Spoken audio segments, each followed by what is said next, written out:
কোটি যাদের ঈমান আছে ওরা এই কথা বিশ্বাস করে যে আমি কোটি কোটি টাকার মালিক, কিয়ামত পর্যন্ত ক্ষমতায় কোনো লাভ নেই, কারণ আমি এসেছি খালি হাতে খালি পাই, যাব খালি হাতে খালি গায়। বাকিগুলো সব মরিচিকা। এই জন্য আয়াতের শেষে দেখবেন অমাল হায়াতুদ দুনিয়া ইল্লা মাতাউল গুরুর। হে দুনিয়ার মানুষেরা, দুনিয়ার জীবনটা কিন্তু শুধু খেল তামাশা, রং তামাশা, গুরুর ছাড়া আর কিছু না। এই কথাটা আমি বানালাম, আরো জোরে।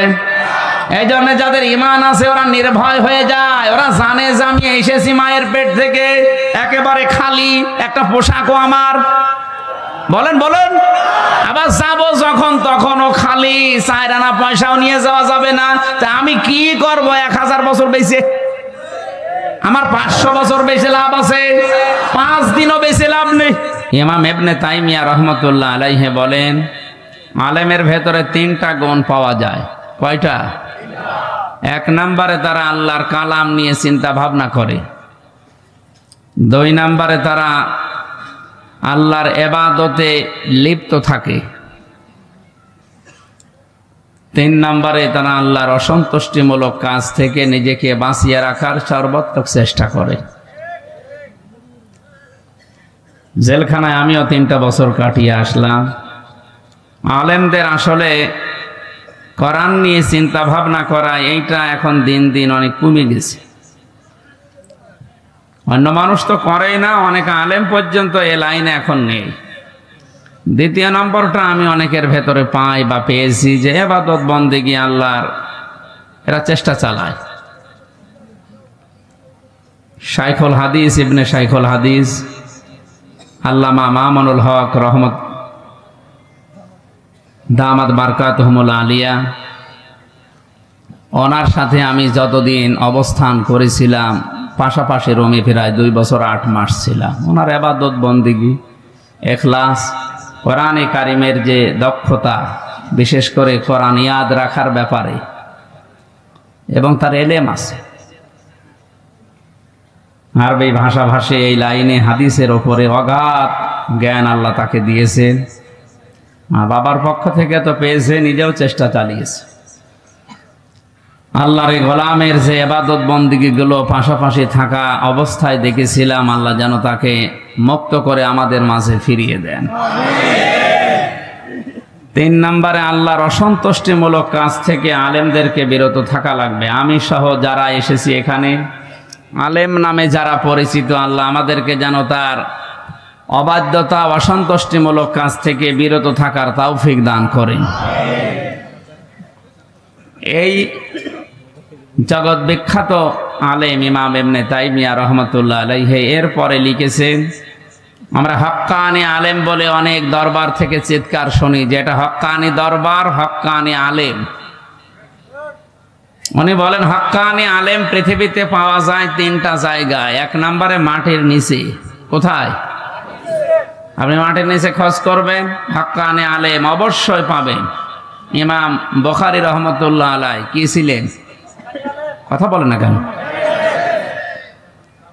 ইমাম আবু হানিফা রহমতুল্লাহ আলাইহি, ইমাম মালিক রহমতুল্লাহ আলাইহি, আমরা যা নাম শুনি মুসাদ্দেদ আল ফেসানি রহমতুল্লাহ আলাইহি, সব হক্কানি আলেম।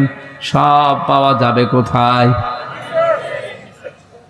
2 নম্বরে হক্কানি আলেম যদি কেউ খুঁজতে চায়, তার জিহাদের ময়দানে গেলে পাওয়া যাবে।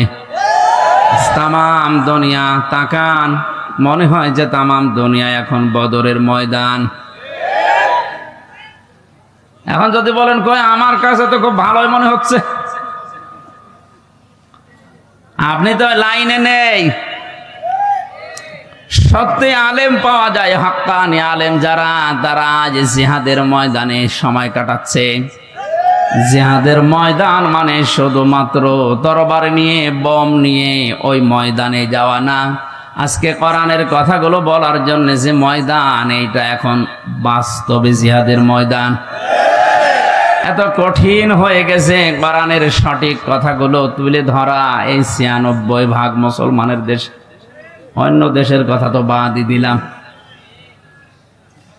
3 নম্বরে হক্কানি আলেম পাওয়া যাবে জালেমের জেলখানায়।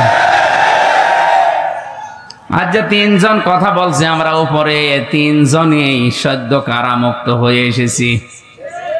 আল্লাহর কাছে দোয়া করছে, মাবুদ মুক্ত জীবনে যখন ফিরিয়ে দিয়েছো, আমার আগের অবস্থায় সেই শরীর সেই কণ্ঠ আবার ফিরিয়ে দাও। আমরা এখানে যারা বসে আছে অনেকেই জানি যে মানুষ ওযু করলে 7টা কারণে ওযু ভেঙে যায়। কয় কারণে? 19টা কারণে নামাজ ভেঙে যায়। কয় কারণে? এরকম রোজা ভাঙা, যাকাত ভেঙে যাওয়া, হজ ভেঙে যাওয়া, ইসলামের যতগুলো ইবাদত আছে ওগুলো ভেঙে যাওয়ার কিছু কিছু কারণ আছে। সবচাইতে মূল্যবান যেটা আমাদের জন্য জান্নাতে যেতে হবে যেটা নিয়ে, তার নাম ঈমান। তার নাম কি? ঈমানও ভেঙে যায়, নষ্ট হয়ে যায়, ঈমান ব্যর্থ হয়ে যায় 10টা কারণে। কয়টা কারণে? এর 5 নাম্বার কারণ হচ্ছে যারা বিশ্ব নবী বাদ দিয়ে অন্য কাউকে আদর্শ হিসাবে গ্রহণ করে ওদের ঈমান নষ্ট হয়ে যায়। এ দেশে তো নেই। আমরা একটা জরিপ পেয়েছিলাম কিছুদিন আগে, বাংলাদেশে 100 ভাগের 15 ভাগ লোক শুধু বিশ্ব নবীকে একমাত্র আদর্শ বলে মানে, বাকি 85 ভাগ মানুষ নবীকে আদর্শ মানে না, এমনি নবী মানে।